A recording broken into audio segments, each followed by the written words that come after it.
Hello बच्चों, मैं रश्मि तिवारी आज आपको व्याकरण ज्ञान का अध्ययन कराने आई हूँ, जिसमें मैंने इसी पाठ का वर्ण विचार का पहला पार्ट 1 बनाया था, जिसमें हमने पढ़ा था वर्णों के बारे में, स्वरों के बारे में, व्यंजन के प्रकार और रॉ रेफ के बारे में, जिसमें हम रॉ के प्रकार बता रहे थे। अब इससे आगे को इसी वीडियो में हम देखते हैं।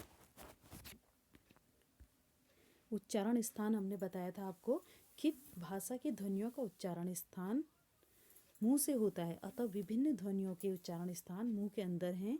मुंह के जिस भाग से वर्ण बोला जाता है वह उस वर्ण का उच्चारण स्थान कहलाता है।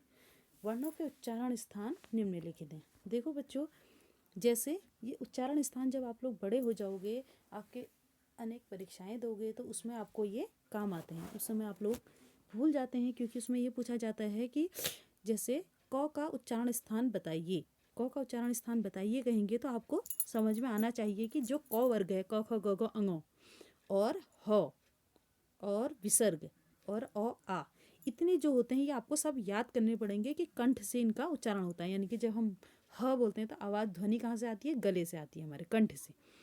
अगला है, देखो ये सीरियल से होते हैं। जैसे ऊपर सबसे पहले आ हो गया, सेकंड में ई हो गया, फिर तीसरे में री हो गया, और इसी प्रकार क वर्ग होगा, सेकंड वाली लाइन में च वर्ग होगा, थर्ड वाली लाइन में ट वर्ग होगा। इसी प्रकार वर्ग भी एक एक लाइन करके चलेंगे।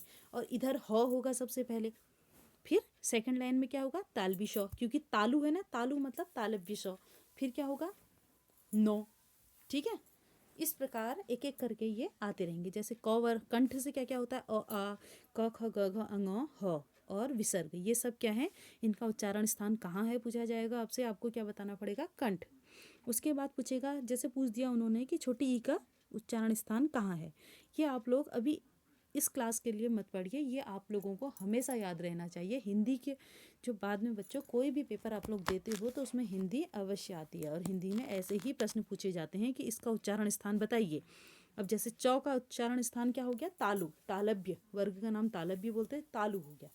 च छ ज झ य और य। अब जो य र ल व थे ना बच्चों, अंतस्थ व्यंजन, वो भी एक एक करके इसमें एक एक करके आते रहेंगे। पहली लाइन में य होगा, फिर दूसरी में र, तीसरे में ल और चौथे में व। इसी प्रकार इनका क्रम चलता है। जैसे एक तो आ का क्रम चलेगा, एक क वर्ग, च वर्ग, ट वर्ग का, और एक ह, एक श, त्र, ज्ञ, ह, तालवी श, मूर्धन श, दंती श, इसका क्रम चलेगा। और एक अंतस्थ व्यंजन य र ल व, इनका क्रम इसी प्रकार चलते रहेगा ऊपर से नीचे को। अब जैसे मूर्धा की री, री जब हमारी जीभ कहाँ टकराती है? दांतों के ऊपर। ट ठ ड ढ ण र न, सब में हमारी जीवा ऊपर मूर्धन्य में टकरा रही है ना, मूर्धा स्थान पे, तो इसका क्या हो गया? उच्चारण स्थान मूर्धा। फिर ल श त थ द ध न, इसका दंत। फिर उ, बड़ा ऊ, छोटा ऊ, प फ ब भ म, ये इसका हो गया ओष्ठ। देखो ओष्ठ हमें समझ में आ जा रहा है, क्योंकि होंठ हमारे ऊ कहने में भी गोल हो रहे हैं और प कहने में भी, तो ये हमें समझ में आ जा रहा है। व और फ, अधिकतर बच्चों जो बड़े बड़े टेस्ट आप लोग दोगे तो उसमें व पूछा जाता है। व और फ का कहाँ होता है? दांत और ओष्ठ, दंतोष्ठ बोलते हैं इसको। ठीक है, ये बहुत इंपॉर्टेंट है। व और फ का उच्चारण स्थान कहाँ है? दंतोष्ठ। इसके बाद ए और ऐ, कंठ और तालु। ए ऐ का भी बहुत पूछा जाता है, कंठ तालव्य। ओ और औ का कंठ ओष्ठ, कंठोष्ठ। अंक आ, य, ण, जितने भी ये अनुनासिक पंचमाक्षर शब्द होते हैं बच्चों, इसका क्या होता है? नासिका, ये नाक से बोले जाते हैं ना। अण, य, अण, ठीक है, म, ये जितने भी अंत में जैसे क ख ग घ ङ, इसका जो पंचमाक्षर होते हैं ना, लास्ट वाला पांचवा, तो ये सब नासिका से बोले जाते हैं। उच्चारण के आधार पर व्यंजन भेद, श्वास वायु के आधार पर व्यंजनों के 2 भेद किए गए। ये भी बहुत इंपॉर्टेंट है बच्चों। बड़े होके आप लोगों के जब बड़े हो जाओगे तो आपका ये बहुत इंपॉर्टेंट है। अल्प प्राण और महाप्राण, ये वर्ण वहाँ छांटने को जरूर आते हैं, जिसमें वो कहते हैं कि अल्प श्वास वायु के आधार पर व्यंजनों के 2 भेद हैं, अल्प प्राण और महाप्राण।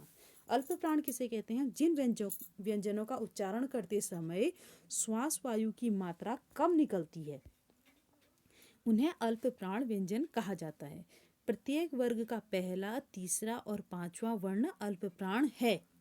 बच्चों, अल्प प्राण क्या है? जिसमें वायु कम निकलती है, मतलब कहने का अर्थ है कि वो जल्दी बोले जाते हैं। जैसे क वर्ग था ना, आपको मैंने बताया था क वर्ग, इसमें क्या आया था? क, ख, ग, घ और अंगो, ये आए थे ना 5। तो इसमें क वर्ग में ये सब आए थे।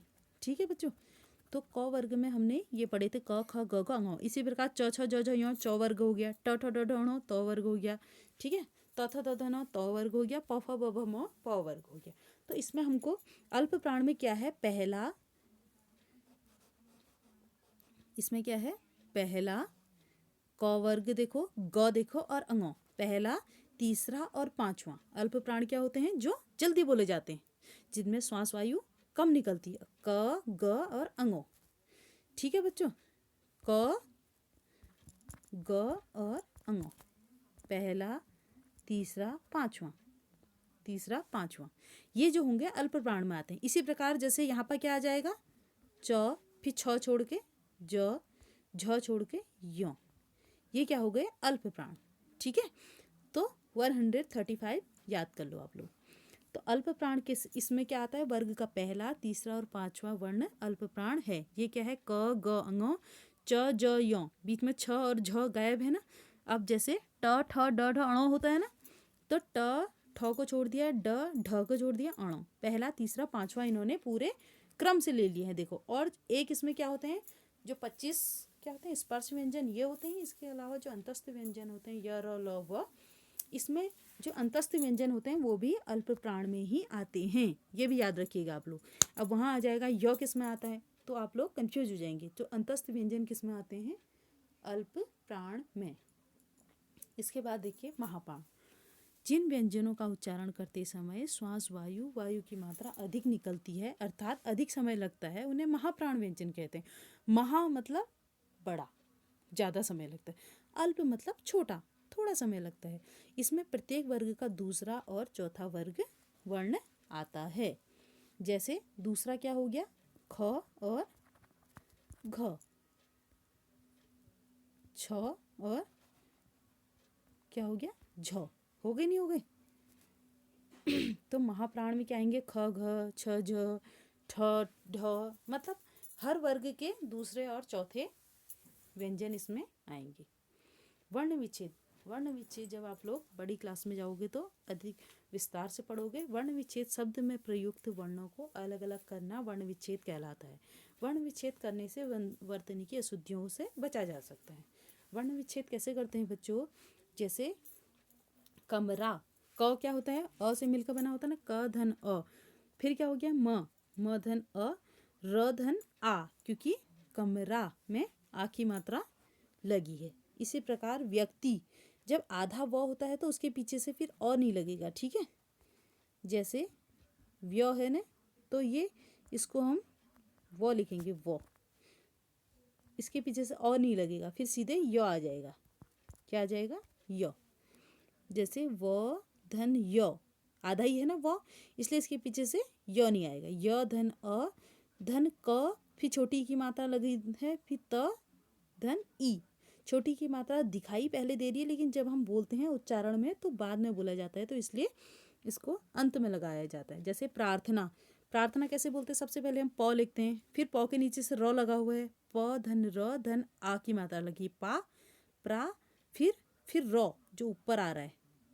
ठीक है, प्रार्थना, सबसे पहले प धन र ये वाला आ गया। ठीक है, फिर आ, प्रा, फिर धन र, थ के ऊपर जो र लगा, इसको हम बोलते पहले ना, प्रा, फिर र धन, फिर र भी एक ही आएगा, इसके पीछे से और नहीं आएगा, फिर थ धन अ, धन न, धन आ, प्रार्थना, ऐसे आता है। इसी प्रकार विद्यालय और प्रसन्न। इसी के साथ बच्चों ये आपका पाठ समाप्त होता है। आशा करती हूँ आपको ये समझ में आया होगा। एक बार पुस्तक को ध्यान से पढ़िएगा, ये आपको अच्छे से समझ में आ जाएगा। धन्यवाद।